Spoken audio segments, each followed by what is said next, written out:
Bonjour, bienvenue à votre émission La Victoire de l'amour. J'espère que vous allez bien cette belle journée. Aujourd'hui, je suis tellement content. Je me fais un cadeau. Ça fait plus de 20 ans que je l'ai interviewé. Il s'agit d'une ex-mannequin internationale. L'unique Dominique Bertrand sera avec nous.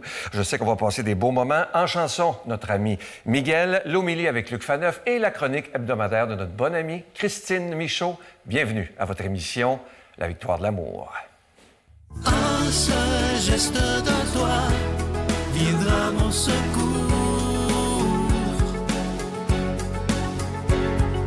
Viens semer dans mon âme le grain de l'amour. Je traverse un désert et je meurs de soif.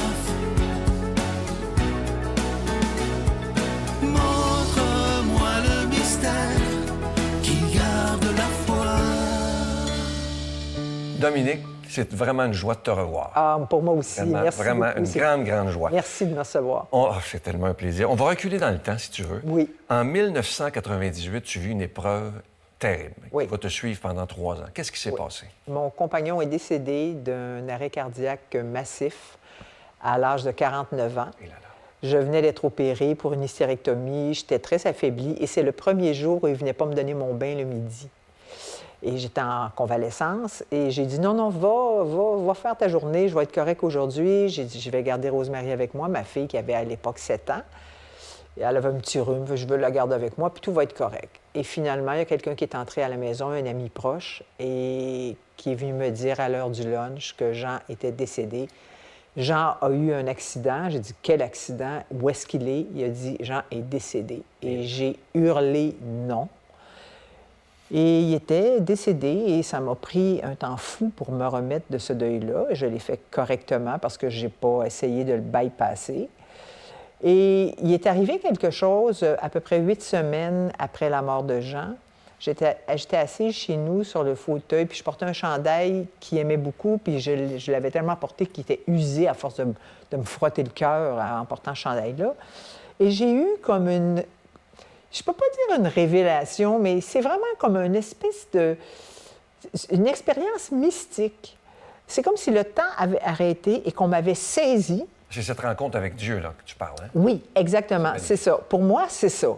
Je ne vois pas ce que ça peut être d'autre. Je me suis sentie saisie. J'étais au pire du pire, au plus bas du plus bas. J'ai l'impression que Dieu, on dit Dieu, ça peut être... Mais moi, c'est Dieu. Dieu a eu pitié de moi et c'est comme s'il m'avait dit, elle fait tellement pitié en ce moment, je vais lui donner un petit bout de la vérité pour la rassurer. Parce que la question que je me posais au moment où c'était arrivé, je parlais à Jean puis je lui disais, où es-tu? Est-ce que tu es seul? Est-ce que tu as froid? Est-ce que tu as peur? Où est-ce que tu es en ce moment? Et là, c'est arrivé comme une lumière, comme une espèce de coulée de miel. Je me suis sentie prise là-dedans, mais j'ai pas eu peur. Ah, j'ai des frissons. Et quand ça m'a lâchée, je peux pas te dire combien de temps ça a duré. Ça a duré 1 minute, 2 minutes, 3 minutes, je sais pas, mais j'ai pleuré pendant des heures après. Et la seule parole que j'étais capable de dire, c'est « on ne meurt pas et on revoit ceux qu'on aime ».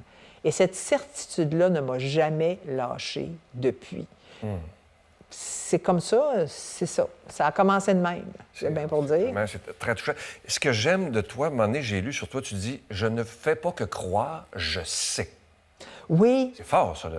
Bien, c'est une certitude. Ça ne veut pas dire que je ne trouve pas que le bon Dieu dort pas au gaz une fois de temps en temps. Je pense qu'en ce moment, il y aurait besoin de comprendre qu'on aurait besoin de petits signes un peu pour savoir où s'en aller, parce qu'on s'en va un petit peu n'importe comment. Je pense que ça serait une pas pire idée qui se manifeste un peu plus. Mais c'est plus que de croire. C'est une certitude intérieure qu'il y a une vie après la mort. Pour moi, c'est clair. Et après ça, j'ai lu là-dessus. J'ai lu des livres sur le sujet. Dans toutes les religions, il y a cette... Toujours. Il y a cette certitude-là, exactement. Oui. Puis, j'ai pas l'impression non plus... Tu sais, comment je pourrais bien dire? La foi est aussi teintée de notre culture familiale puis de notre culture communautaire. Alors, moi, je crois en Dieu. J'ai une foi chrétienne, mais si j'étais née juive, j'aurais probablement une foi liée au judaïsme. Oui, bien oui. Alors, ma foi n'est pas meilleure ou plus grande ou plus valable que celle d'un autre qui a une autre religion. Qu'une autre religion. Mais on a tous le même Dieu. Exactement. Dans le fond, peu importe comment on l'appelle, on a tous le même Dieu. D'ailleurs, c'est le pape François qui nous invite à respecter toutes les autres religions. Oui, c'est extrêmement important. Moi, j'ai des amis juifs qui m'appellent. J'ai des amis de C'est une j'ai des religion amis athées extraordinaire, le judaïsme. Là, où moi, j'adore parler de religion avec des gens qui croient, tu sais, qui adhèrent à d'autres préceptes, là, tu sais. Tu as une grande dévotion à Marie. Ça vient d'où, ça? Oh, mon Dieu! Marie m'a jamais lâchée. Je sais pas. Moi, j'ai une fille... la maternité, c'est très important. J'adore ma fille. J'ai été abandonnée à la naissance par ma mère biologique. J'ai été adoptée par des très, très bons parents. La mère, pour moi, est une figure iconique extrêmement importante. Et quand j'ai besoin, quand ça va pas bien du tout, puis que j'ai tout fait, moi, là, pour essayer de me sortir du trou dans lequel je me trouve, là, je me tourne vers Marie, puis j'ai dit, là, c'est le temps de descendre. C'est bien beau, le pied sur le serpent, puis tout, là, mais là, c'est moi. Là, j'ai besoin de toi, il faut que tu m'aides. Si je ne peux pas, j'ai fait tout ce que je pouvais. Si c'est ça que je dois vivre, je vais le vivre. Mais si tu peux me donner un petit coup de pouce, puis parler au boss en haut, ben c'est le temps de le faire. Et souvent, elle le fait. Et il m'est arrivé des choses invraisemblables. Une fois, je faisais du bénévolat à Sainte-Justine et on est venu me chercher. Je faisais du bénévolat après la mort de Jean à Sainte-Justine le lundi après-midi de 2h à 5h. Et ils sont venus me chercher dans une chambre en me disant, il y a un papa qui ne s'est pas douché depuis 2 jours, sa fille est très souffrante, elle est extrêmement handicapée. Et on a besoin de quelqu'un absolument, veux-tu venir? Et quand je suis arrivée dans la chambre, je me suis dit, comment je vais faire? C'était une enfant multi-handicapée. C'était difficile à regarder. C'était humainement très challengeant. Et là, je me suis dit, puis elle pleurait, elle était souffrante, elle était pas bien. Puis je me suis dit, qu'est-ce que je vais faire pour prendre soin de cet enfant-là, pour honorer ce père-là? Et j'ai dit à Marie, donne-moi la force. Tout seul, je ne suis pas capable. Ils me l'ont mis dans les bras, puis elle s'est endormie. Ah, ouais. C'est-tu un hasard? Je le sais-tu. Mais moi, je pense qu'elle m'a donné la force que je n'avais pas. Alors, elle m'a sorti de toutes sortes de pétrins, mais j'y parle dans le casque, par exemple. Moi, je parle dans le casque, tu sais. J'ai la mèche courte, puis ils le savent, puis ça a l'air ils ont l'air d'être capables de le prendre. Évidemment, tu es une femme publique. Est-ce qu'on t'a déjà ridiculisé au rit de toi parce que tu as une foi profonde, là? Et t'en parles, tu n'as pas peur d'en parler, là? Ben oui, parce qu'il y a beaucoup de gens que ça atteint. Il y a beaucoup d'athées qui prennent ça pour de l'enfantillage, mais tu sais, je suis rendue à 65 ans. Là, ils peuvent bien penser ce qu'ils veulent. Qu'est-ce que tu veux que je te dise? Tu sais, puis moi, s'ils ont, tu sais, eux, ils sont athées puis qu'ils sont heureux. Pour moi, l'important, c'est pas d'être croyant. L'important, c'est pas la foi. L'important, c'est la manière dont tu vis. C'est fort, ça, là. Oui, c'est pas... Tu sais, c'est le Dalai Lama qui a dit ça. Il n'est pas important que l'homme soit croyant, il est important que l'homme soit bon. Puis je pense que c'est plus tu approfondis ton humanité, plus tu es généreux, plus tu es attentif aux autres, plus tu as de l'empathie, plus tu t'approches de ta spiritualité. C'est pas grave de quel bord elle va, ta spiritualité. Mais si tu es aimant et si tu as de l'empathie, de la compassion et que tu l'agis, parce que c'est beau d'avoir des sentiments, mais l'amour, c'est plus qu'un sentiment. L'amour, c'est des actions. Alors, c'est tout ce qui compte. Ouais. Tu dis dans un article que j'ai lu à un moment donné qu'on est rendu dans le culte de la jeunesse éternelle, le culte de la beauté, et que ça nous empêche et qu'on fuit la mortalité et la foi, bien entendu. Bien, en fait... Ça va vite, les morts, maintenant, hein, quand oui, c'est ça, c'est expédié rapidement, là, tout ça. Bien, en fait, c'est que ça nous empêche de nous rapprocher de nous-mêmes, de notre essence, de la profondeur de nos sentiments. Si on expédie, si on est toujours dans la recherche de la jeunesse, on ne comprend pas ce qu'on peut gagner à vieillir. Moi, je gagne quelque chose à vieillir. Ça a l'air drôle à dire. Est-ce que tu as peur de vieillir? Non, j'ai pas peur. Bien, c'est sûr que j'ai peur d'être malade, comme tout le monde. Ben oui. J'ai peur d'être privé tu sais, j'ai peur d'être atteinte de toutes sortes d'affaires. Je pense que c'est normal. Mais la vieillesse en tant que telle, je suis déjà rendu dedans. J'ai 65 ans. Tu sais, j'ai pas 88, mais j'ai 65 ans. Fait que j'ai plus 30, tu comprends? Puis je m'aperçois que j'ai gagné en vieillissant. je suis moins anxieuse, ça m'en prend beaucoup plus pour me jeter en bas de ma chaise, j'ai plus de compassion, de compréhension, j'ai plus de tolérance, mais en même temps, je suis plus impatiente sur certaines choses. Alors, j'arrive à voir l'essentiel dans tout ce que la vie me donne à vivre. Puis ça, quand tu as 30 ans, tu ne l'as pas pogné encore. Ouais. Tu le pognes plus tard quand tu as vécu des choses difficiles puis que ça t'a donné, ça t'a rendu apte à faire le ménage puis à trier, tu sais, à voir ce qu'il y a à voir. Ouais. Question délicate. Vas-y. Je te la pose. Tu as été mannequin international, on sait ta grande beauté. Oh, bon. Est-ce que c'est un cadeau, cette grande beauté, ou c'est difficile parfois? Bien, écoute, c'est comme une lame à deux tranchants. Je me souviens quand j'ai commencé à travailler pour Clin d'œil, c'était mon premier emploi après ma carrière de mannequin, et j'entendais souvent « Qu'est-ce qu'elle va faire, elle, là, la Barbie? » Ah oui. Alors, les gens ne pouvaient pas penser que je pouvais avoir fait une carrière de mannequin, mais que j'avais pu être à la fois cultivée et intelligente. Des fois, les gens, ils ont de la misère à mettre ça ensemble.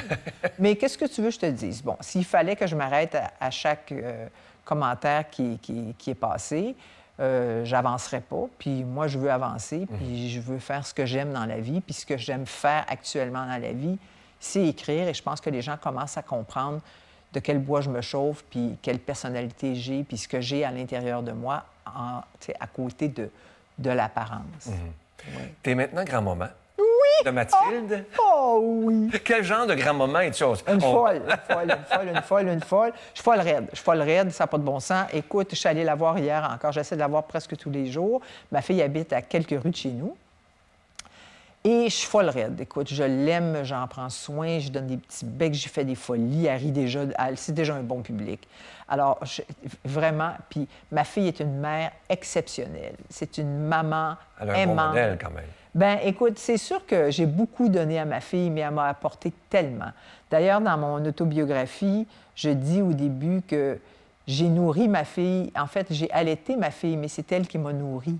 Ah, que c'est bon. Oui, c'est elle, je l'ai éduquée, mais c'est elle qui m'a élevée. Nos enfants nous élèvent beaucoup plus qu'on les élève quand on prend au sérieux notre rôle de parent. Je passerai des heures avec toi, Dominique. Ben moi Vraiment.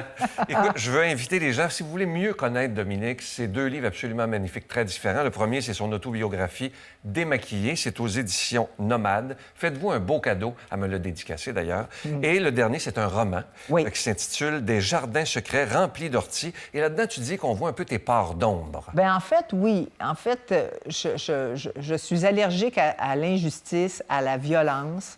Et je suis humaine, alors il y a des fois où je passerais bien aux actes au niveau de la vengeance. Je ne le fais pas parce qu'on ne peut pas faire ça, sinon on vivrait dans le Far West. Mais j'ai investi un personnage de ce livre-là, de ce fantasme-là de justicière, si on veut. Alors, c'est un livre dur, mais c'est un livre extrêmement lumineux qui nous fait comprendre que quand on met plusieurs personnes ensemble pour se sortir du trou, on est capable de le faire. Ouais. Et tout le monde est capable de renaître de ses cendres.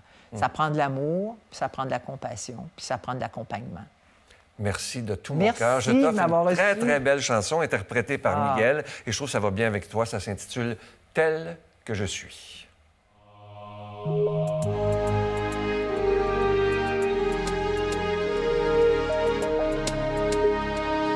Je veux retrouver le bonheur, fatigué de chercher partout, avec tous les battements de mon cœur.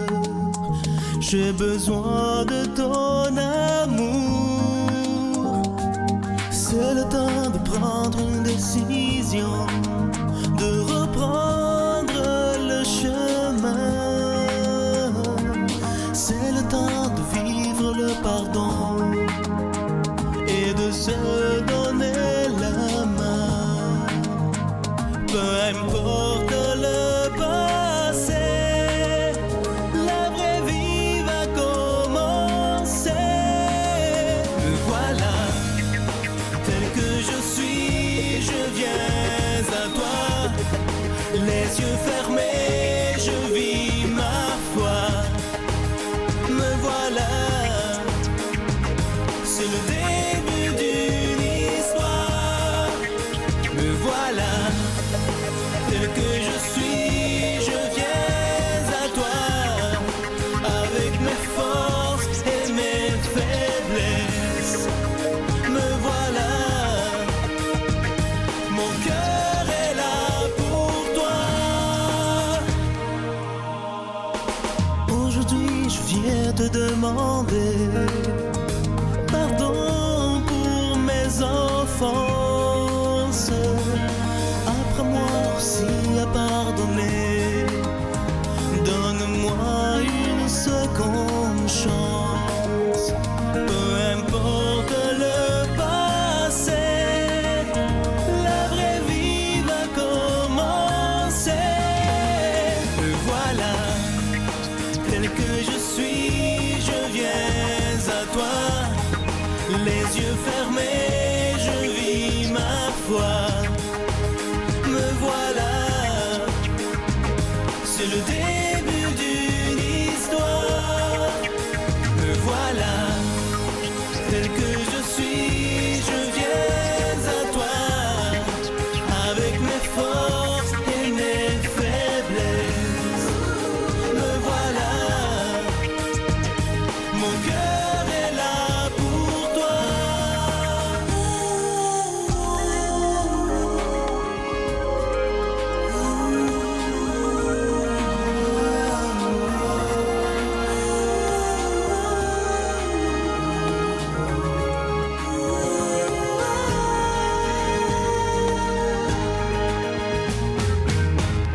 Voilà, tel que je suis, je viens à toi. Les yeux fermés, je vis ma foi. Me voilà, c'est le début d'une histoire.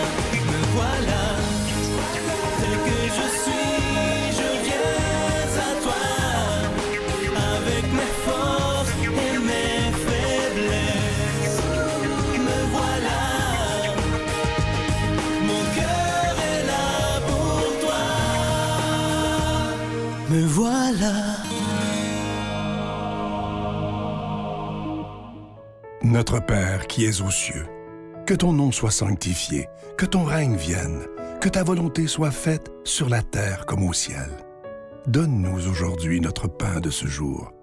Pardonne-nous nos offenses, comme nous pardonnons aussi à ceux qui nous ont offensés. Et ne nous laisse pas entrer en tentation, mais délivre-nous du mal, car c'est à toi qu'appartiennent le règne, la puissance et la gloire pour les siècles des siècles. Amen. La Victoire de l'amour vous invite à venir vivre des moments inoubliables en Italie en compagnie du Père Michel Marie, Christine Michaud, Miguel Padilla et Sylvain. Nous visiterons Venise, Padoue, Florence, Sienne, Assise et Rome, la ville éternelle. Célébration eucharistique avec le Père Michel Marie. Nous assisterons aussi à l'audience générale avec le Pape François au Vatican, du 2 au 13 juin 2024, avec Spiritour au 514-374-7965 ou 1-866-331-7965.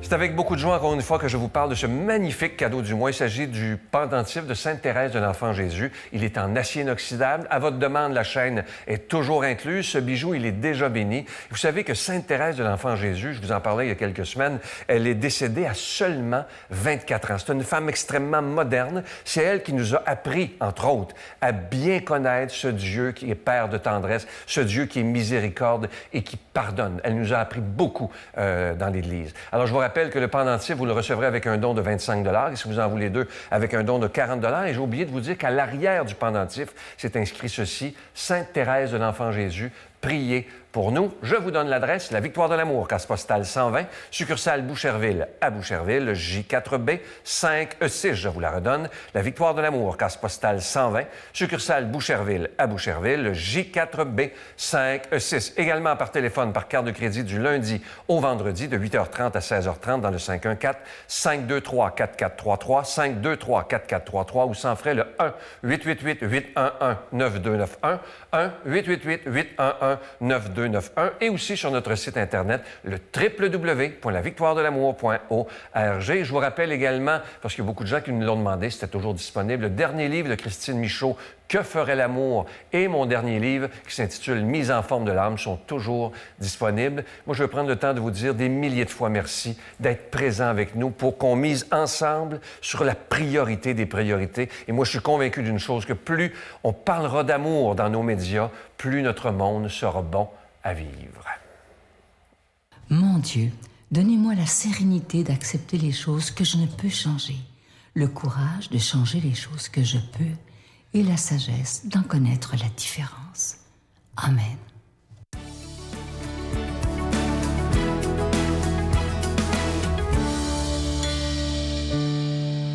Aujourd'hui, je vous propose de collectionner et noter vos moments bénis du jour. Vous allez me dire, ça ressemble un peu aux moments de gratitude, bien sûr, parce qu'idéalement, une fois qu'on a identifié les moments bénis de notre journée, je pense qu'on peut dire merci pour ça. Donc, qu'est-ce qu'un moment béni? Bien, c'est n'importe quoi qui nous fait sourire, qui nous fait du bien, parfois qui nous fait pleurer aussi, parce que des fois, on est touché aux larmes, mais parce que c'est tellement beau, soit ce qu'on voit, ce qu'on entend. Et c'est Gretchen Rubin, qui est une autrice américaine que j'admire beaucoup, et c'est elle qui parle de l'importance de ça, de noter les moments bénis. Bien, elle et plein d'autres, sans doute, mais entre autres, c'est qu'elle envoie, quand on s'inscrit à son infolette, vous savez, une lettre qu'on reçoit de l'auteur, par exemple, une fois par semaine ou une fois par mois. Et elle, son infolette, de la manière qu'elle est faite, c'est que c'est toujours 5 moments. Elle appelle ça les moments heureux, ça pourrait être ça aussi. Donc, 5 moments heureux de sa semaine. Et là, souvent, elle a un petit descriptif tout court pour nous raconter qu'est-ce que c'est. Puis, il peut avoir une photo aussi pour l'illustrer. Donc, on peut faire, moi, je me suis dit, pourquoi ne pas faire la même chose? Et on pourrait utiliser les médias sociaux pour faire ça, plutôt que de dire que sur les médias sociaux, il y a trop de selfies ou je sais pas quoi, de trucs qu'on ne sait jamais si c'est vrai ou pas. Mais pourquoi pas inonder les médias sociaux de nos moments bénis avec justement une image, si on peut, si on a pu prendre une photo de ce moment-là. Et souvent, c'est rare qu'on va être tout seul parce que les moments bénis, soit qu'on les voit devant nous, soit qu'on les vit avec des gens autour de nous. Je trouve que ça fait une belle collection de souvenirs heureux. Donc, qu'est-ce qu'un moment béni pour vous? Il y en a tout plein. Je vous en donne des miens. Bien, ici, quand je suis ici, en train d'enregistrer ces chroniques ou avec Sylvain lors de l'entrevue le dimanche, c'est toujours des moments bénis. C'est des moments de joie pure aussi. C'est des moments où on a l'impression que notre énergie est renouvelée, en quelque sorte. Et j'ai remarqué que ça a souvent à voir avec nos 5 sens. Hein? C'est souvent quelque chose qu'on voit, qu'on a entendu. On peut entendre une musique et se dire « Ah tiens, ça, c'était un moment béni que j'ai entendu cette musique-là ce jour-là. » Mais des fois, c'est les mots prononcés, c'est-à-dire les mots d'amour, des mots de gentillesse, de bienveillance, ou quelque chose qu'on a entendu entre 2 personnes, puis on a trouvé ça beau. Une citation, comme je le fais parfois quand je vous lis une citation, je vous cite quelqu'un, mais n'importe quoi. Tout ce qu'on vit, tout ce qu'on ressent, tout ce qui nous fait plaisir finalement, juste les remarquer et dire merci.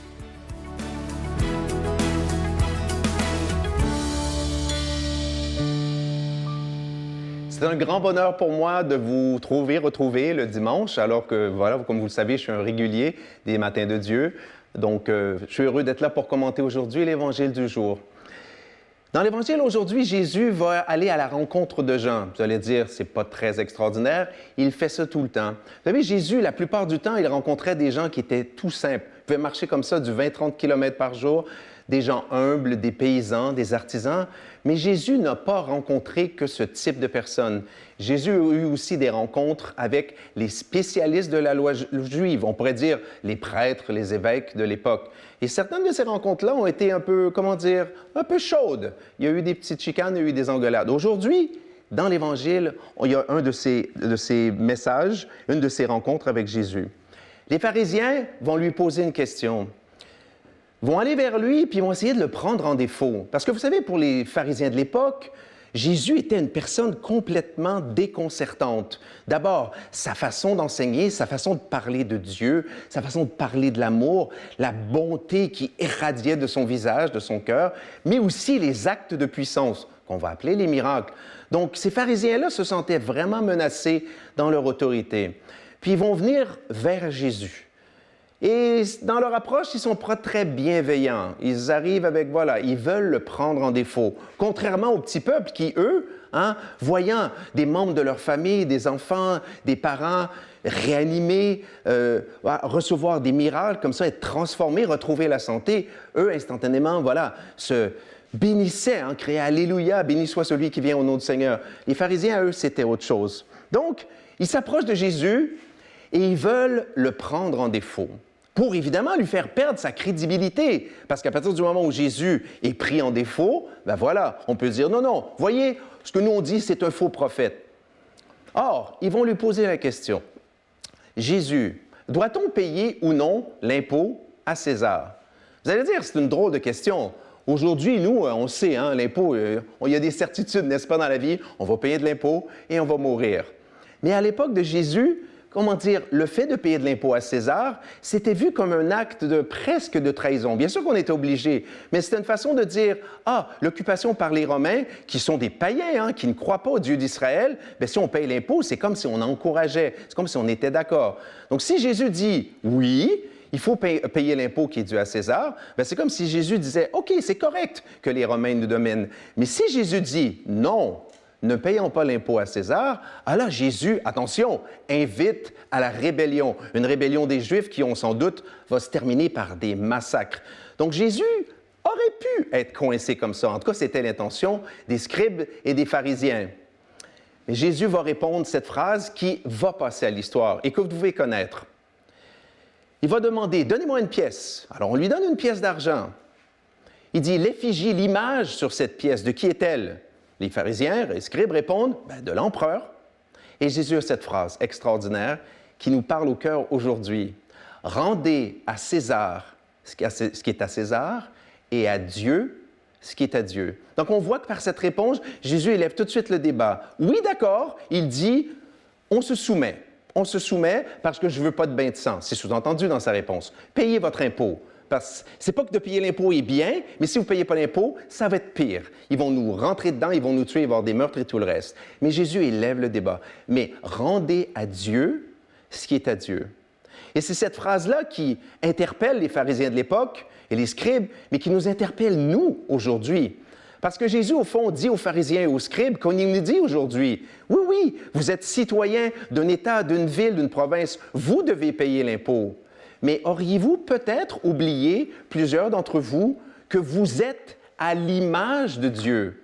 Vous portez en vous l'image de Dieu par votre intelligence, votre sensibilité, surtout votre capacité d'aimer. Et vous devez rendre à Dieu ce qui appartient à Dieu. Donc Jésus nous révèle en quelque sorte un secret de bonheur. Ne pas oublier qu'on a en nous une composante spirituelle, on a en nous une âme. Et c'est le drame de notre époque. Tellement de gens souffrent de ne pas avoir de sens à leur vie, surtout placés devant l'implacabilité de la mort. Mais quel sens à notre vie? En retournant en Dieu, on retrouve tout cela. On retrouve un sens à notre vie et on réalise qu'il faut rendre à Dieu amour pour amour. Demandions à Dieu de nous bénir, lui qui est Père, Fils, Saint-Esprit. Bonne journée. Je vous salue Marie, pleine de grâce. Le Seigneur est avec vous. Vous êtes bénie entre toutes les femmes, et Jésus, le fruit de vos entrailles, est béni.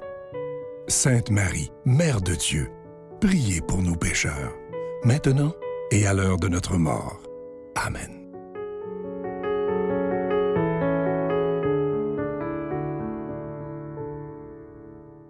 Si vous saviez comment j'aurais passé des heures avec Dominique, tellement c'est agréable.